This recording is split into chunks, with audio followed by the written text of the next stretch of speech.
Bueno, pues estamos listos ya para iniciar todo lo que es el proceso de nuestro registro e inventario de patrimonio cultural.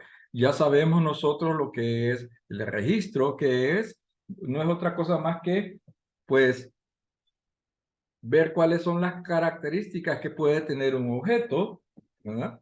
Pueden ser objetos diversos, pueden ser objetos muebles como los que tengo acá, puede ser un edificio y también puede ser un bien patrimonial inmaterial. Entonces, a todo ello se aplica lo que sería el inventario. Sin embargo, en esta oportunidad vamos a profundizar sobre lo que sería el registro del patrimonio cultural mueble, ¿eh? Vamos a tratar de hacer algunas referencias sobre lo que sería el patrimonio cultural mueble prehispánico.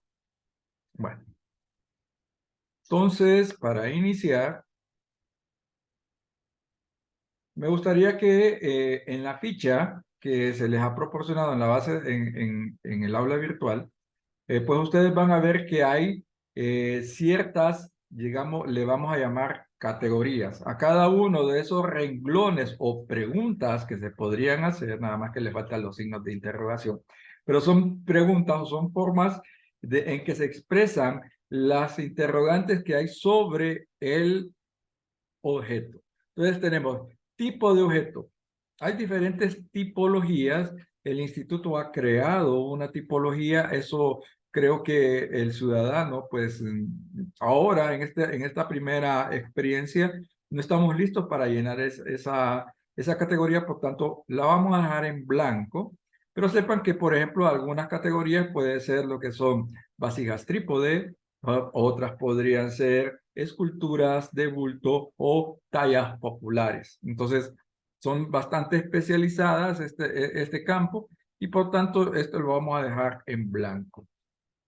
Luego tenemos otra categoría, sobre todo cuando se habla cuando se habla del patrimonio cultural colonial y republicano, que es el de autor. En el de época prehispánica no aparece porque esa concepción de que cada obra es firmada por una persona, pues en la época colonial, en buena parte de la época colonial y pues en toda la época prehispánica no era costumbre que el autor escribiera y nos dijera pues quién era el que había hecho la obra. Eso ya se viene acostumbrando ya de finales del siglo XVIII en Europa y se transpone aquí a Honduras, ¿verdad? Entonces, por eso, en la época colonial en Honduras, son muy pocos los pintores, los artistas conocidos, pues la mayoría no firmaban sus obras. Eh, Cosa contraria que va a ser primero en Europa, ¿verdad? Donde, por ejemplo, sabemos quién era Leonardo da Vinci, sabemos de sus trabajos. Muchas veces no están firmadas, pero pues hay documentos indirectos que nos hacen dar fe de quién es el autor de estas obras, pero como les insisto, en el siglo XVIII es cuando se inicia con mayor fuerza este ejercicio de firmar las obras. Entonces, autor solo queda más que todo para la época republicana y pues, y específicamente todo aquello que no es patrimonio industrial, ¿verdad? Cuando se habla de patrimonio industrial como es hecho en serie, pues no tiene un autor, ¿verdad? Entonces, por lo general, se coloca la palabra anónimo. Título. Pues en el caso del título casi siempre se refiere a obras de arte. Por ejemplo, este es un San Diego, este es un santo franciscano. Entonces, ese es el nombre que podría tener esta obra. Pero en el caso de las obras prehispánicas, no tienen una temática tan definida, por tanto también este campo no aplica. Algunos datos generales que tiene la ficha es como por ejemplo la sección, por ejemplo ahí se habla de que si es prehispánico, colonial y republicano, por lo general y lo que nosotros vamos a inventariar con mayor fuerza va a ser o bien lo prehispánico o bien lo colonial. Ahí en el campo que corresponde ustedes pueden escribir, ¿verdad? El PR, que significaría prehispánico, o PH, que significa prehispánico, el COL, que significaría colonial, o el REP, que significaría republicano, según sea el caso. Ante la duda, pues nosotros siempre dejamos en blanco, ¿verdad? Y pues vamos a estar ahí en contacto para ver cómo vamos rellenando esas dudas. Bueno, esto del título ya habíamos hablado. El número de registro es un número correlativo, por eso siempre hay una persona que es el que centraliza todo lo que serían los inventarios para que, entre otras cosas, tenga un control sobre el número que va correlativo que lleva la pieza. Va desde 1 hasta infinito. Época, ¿verdad? Cuando hablamos de época ya habíamos dicho que hay de la época prehispánica, colonial o republicana. Esas son las tres posibles respuestas a esta interrogante, ¿verdad? Lugar de procedencia o ubicación. Vamos a ver aquí si podemos bajar. Lugar de procedencia o ubicación se refiere al lugar de origen de donde permanece almacenado el objeto. También cuando se habla de objetos de la época prehispánica, aquí podríamos colocar la ubicación del sitio de donde fue extraído, aunque dudo mucho que una persona lo conozca con especificidad, pero se puede decir más o menos en qué municipio, en qué aldea, ¿verdad? Pues donde dar una referencia, ¿verdad? Porque es importante conocer. El instituto tiene algún tipo de nomenclatura, sobre todo para señalar lo que serían los lugares donde están los objetos, TGC, Tegucigalpa, SPS, San Pedro Sula y así, ¿verdad? Hay de diferentes. Esto se aplica más que todo para el arte religioso y pues la nomenclatura la maneja el instituto. Otro campo sobre todo que se aplica a los objetos prehispánicos, es el material, ¿verdad? Aquí se habla de cuál es el material con que fue elaborado, que para la época prehispánica predomina lo que es la cerámica es uno de o la piedra.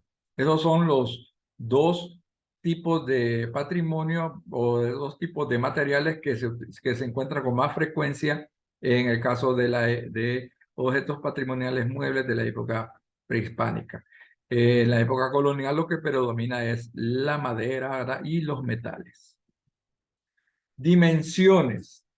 Aquí, por lo general, nosotros lo que hacemos es que tomamos el objeto y tratamos de ver lo que sería el alto, el ancho y la profundidad, ¿verdad? Es como imagínense que tenemos que hacer una caja para embalar ese objeto y pues cuáles son las dimensiones que vamos a tomar. Pues si es un objeto tridimensional, el alto, el ancho y la profundidad o el largo, como ustedes quieran. Entonces, y siempre, y esto es importante, y bueno, me voy a tomar unos segundos para reafirmárselo y anticipárselo, las dimensiones se hacen en centímetros. Centímetros, no pulgadas, centímetros. Entonces, ¿por qué? Porque hablábamos de que el inventario es un conjunto organizado y sistematizado de datos.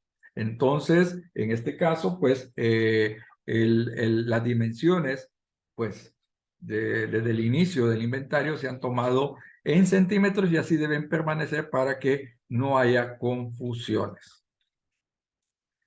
Una de las cosas que acompaña la fotografía es las escalas, ¿sí? Entonces, en esto de las escalas, además de tomar las dimensiones en centímetros, aquí vemos a una persona que está haciendo, pues, lo que es sacando las dimensiones.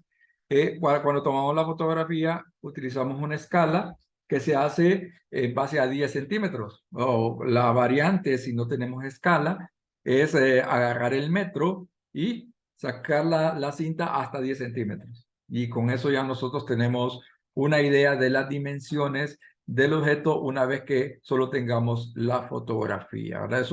Es un control más que se tiene. Descripción de la obra. Bueno, eso también se logra pues a partir de la experiencia. Si es el objeto es prehispánico, por ejemplo, si es una vasija de cerámica, se escribiría ahí cuántos soportes tiene, el tipo de borde, el tipo de pared, si es polícroma o monócroma. Entonces, eso son algunas de las categorías básicas que se coloca en la descripción. Sin embargo, como confiamos de que van a agregarle una fotografía a cada una de las fichas, pues esta información puede ser complementada pues a posterior ya cuando estemos en la oficina. En el caso del campo, casi siempre escribimos la descripción de un objeto que sea algo que sea muy relevante, ¿verdad? Algo que se destaque solamente para asegurar la identificación de los objetos, porque el único que puede hacer marcaje, que eso vamos a hablar más adelante, el marcaje de las piezas, los únicos que pueden hacer eso somos nosotros los trabajadores del instituto y específicamente los trabajadores de la unidad de registro y control. Bueno, y los restauradores, ¿sí? Entonces, por ahí viene esto de la descripción de la obra. Estado de la obra, pues se refiere a si está en estado muy bueno, regular o malo. Consideramos bueno prácticamente como que esté completo el objeto, no tenga faltantes, no esté agrietado. Eso quiere decir que está en buen estado. En estado regular, pues sí, puede tener faltantes, puede estar agrietado, pero está pues prácticamente completo. Malo quiere decir que prácticamente está destruido el objeto y por razones más que todo de interés científico, pues se va a integrar a lo que sería el inventario, porque no todo se puede inventariar, ¿verdad? Hay objetos que están tan incompletos, ¿verdad? Y pues que no pueden ser, no nos pueden dar ninguna información, por tanto, pues esos pasan al laboratorio, ¿verdad? Ya son los arqueólogos los que deciden el fin de estos bienes sirven como material de análisis, que también es importante, pero no están inventariados, ¿verdad? Bueno, no inventariados como patrimonio cultural de la nación. Sin embargo, siguen siendo importantes, ¿verdad? Porque es todo un proceso científico. En observaciones colocaremos todo lo que no encontremos cómo describir. Por ejemplo, si tiene algún tipo de marca particular que es difícil que lo podamos sacar en una fotografía o porque tiene pues, características, ¿verdad? Que necesitamos que resalten y que pues es difícil que por la premura del inventario no podamos nosotros registrarla adecuadamente o tengamos alguna duda. Entonces, por ahí viene esto de las observaciones. La fotografía, preferimos muchas veces que en la fotografía, si ustedes han visto, las cámaras fotográficas siempre tienen eh, una manera de ponerle el número a la foto. Entonces, cuando se está levantando la información, cuando se está levantando el registro, es conveniente que coloquemos el número de fotografía para que después sea más fácil unificar lo que sería la fotografía con el resto del registro, ¿verdad? La fotografía pues debe estar tomada con buena luz, preferiblemente luz natural. No debemos abusar del flash. Sin embargo, pues podemos usar un trípode y pues con medida, pues la luz del flash, ¿verdad? Pero tratemos de no utilizar el flash, por favor, ¿verdad? Y bueno, estas son algunas de las aplicaciones del inventario y pues esperamos sus preguntas aquí en la unidad de registro y control del Instituto Hondureño de Antropología e Historia. Muchas gracias y pues estamos a sus órdenes. Gracias.